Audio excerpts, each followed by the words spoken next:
Hi everyone, I'm Shivani Tiwari, Developer Relations at Wellzine, and with Aman, we will Just a, represent just a our minute. talk. Let me share the screen now. Yeah. So my name is Aman, founder at Wellzin. Before that, I worked with PayPal as a senior data scientist. So today in the lightning talk, we will be talking about GPU accelerated workloads on KubeVirt and how do we scale the Kubernetes environment for AI/ML workloads using KubeVirt and GPU. So with me, we have Shivani. I think she has already introduced to the audience. So yeah. Now, without delaying, let me move to the second slide. Yeah. So the agenda would be to quickly discuss and talk about KubeVirt, what is KubeVirt, and then moving towards how do we use KubeVirt to enable GPUs and enable scalability and efficiency for AI/ML workloads. Then we will talk quickly about why GPUs are important in this AI/ML world and how they help us do the inferencing at faster scale. Then I'll quickly talk about the Kubernetes plus GPU integration and how using KubeVirt we are enabling scalability and efficiency. Then quickly a few problems on GPUs and how do we overcome them using GPUs. And then Shivani will quickly talk about enabling the GPU accelerated workloads using KubeVirt and then the CNCF tooling which can be integrated with the KubeVirt to keep a check on the GPU usage and workloads using Prometheus and Grafana and all those. And then in the last, the key takeaways from the session and from KubeVirt. Okay. Yeah. So moving on to the next slide, that is quickly about KubeVirt. So what exactly KubeVirt is? Okay, just okay. Yeah. So KubeVirt presents a unified shared platform where developers can simply integrate the virtual machines with the containers using the KubeVirt session. Okay. I think I am facing some issues at my end. Sorry for the hiccup, guys. There is something wrong at my end.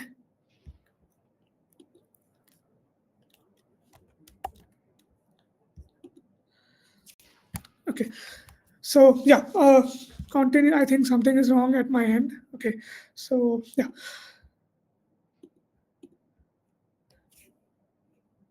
Okay, so KubeVirt allows virtual machines to be managed by the same Kubernetes structure which we use to manage the Kubernetes containers. So it's an extension to the Kubernetes which can be deployed on our virtual containers so that they can be connected together and then they can talk together and enable the CPU and GPU workloads. Okay.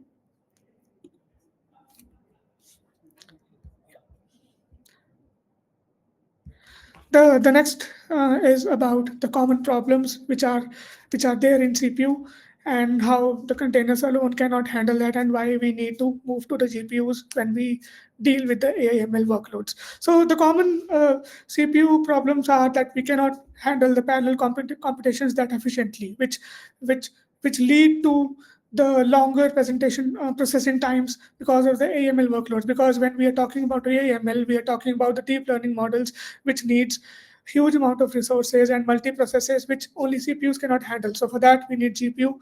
And to enable GPUs in our virtual machines, we need KubeVirt to have a connect with them. Also, another limitation when we only restrict ourselves to GPU is that containers alone cannot manage this workload. We do need custom GPU drivers on the host OS, which can talk to our AML workloads, and to make an interface or a bridge between the GPUs and the AML requests, we need a tool, and KubeVirt kind of helps us there. So that is another challenge that we face when we only restrict ourselves to GPU to CPUs and we want to connect GPUs as well.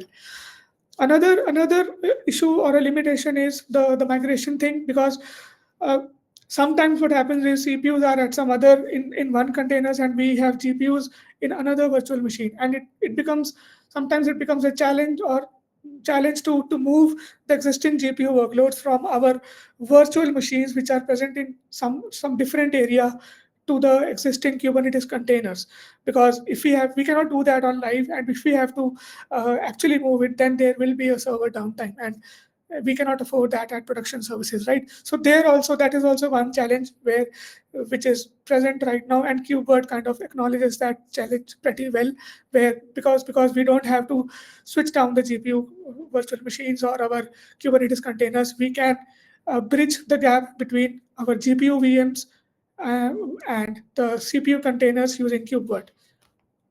And as you can see on the right side, these are the top challenges which we face while using KubeVirt. That is the complexity of storage, and then how do we manage, or how do we manage to migrate the virtual machines from containers, and then how do we handle the complex installation and setup, all these things. So the next slide is about why GPUs matter for AI/ML and how do we enable GPUs in KTS. I think we already spoke about it, that how actually uh, uh, GPUs are, how the GPUs are important for the how GPUs are important for the AI/ML workloads, and how exactly do we enable the GPU workloads using KubeVirt when we have to use it. So the first part is, what we do is we have to install the GPU device plugin in our Kubernetes container. That is the first step that we use to enable the GPU access for virtual machines in KubeVirt. So what we do is we install the GPU device plugin. Next step is in the Kubernetes, we deploy the appropriate device plugin. For example, if we take an example of NVIDIA has provided a GPU operator called NVIDIA device plugin. So we install that on our Kubernetes nodes, and after this, it exposes the GPU resources to Kubernetes.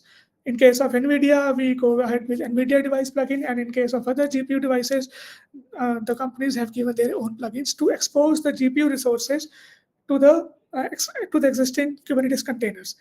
The next step is, once we have exposed the GPU resources to Kubernetes, the next step is to configure node hardware access. Now, how do we do that is by ensuring that the Kubernetes nodes have the necessary GPU drivers installed. Apart from the device plugins, we need the GPU drivers also. Now, here in this case, we are talking about NVIDIA device plugin or the NVIDIA GPUs. So for that, we have to ensure that we have NVIDIA drivers and CUDA libraries installed properly in our Kubernetes containers, and they are functioning properly. That is the second step to the hardware access to the Kubernetes cluster using GPU drivers. And in case of NVIDIA, it will be NVIDIA drivers and CUDA libraries.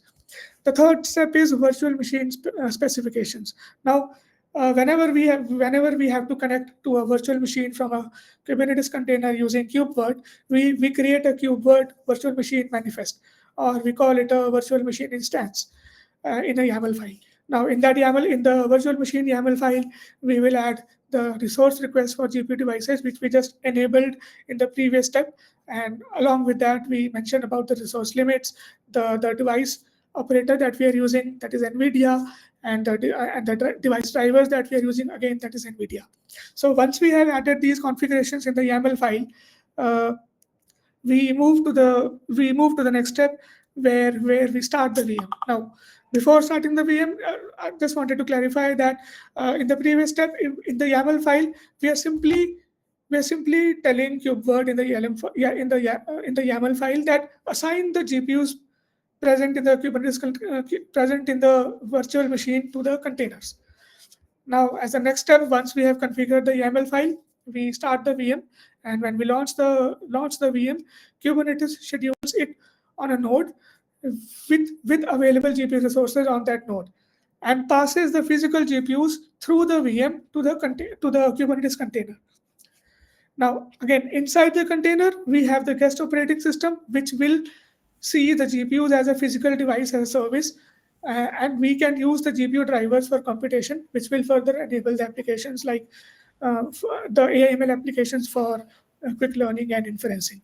So what we are doing is, in all these 5 to 6 steps is, we configure the GPU device drivers, then we create a YAML file, Then we switch on the VM, and this VM will talk to the GPU resources available, and it will do a pass-through for the physical GPUs to the VM. And inside the VM, inside the guest operating system, the GPU layer or as a physical device will be exposed to the drivers for AIML computation and AIML based inferences. So these are the steps which we follow. Again, to summarize, install the device plugins, set the resource limits. Amandeep, I'm really sorry. I'm going to have to cut you off there. We need to move on to the next talk. Sure. That was super interesting. Oh. Maybe we could invite you to come to the KubeVirt community meeting and give the full version of that talk to be able to finish that off. Oh, okay. Cool. But Okay. thank you. Okay. Thank you both very much.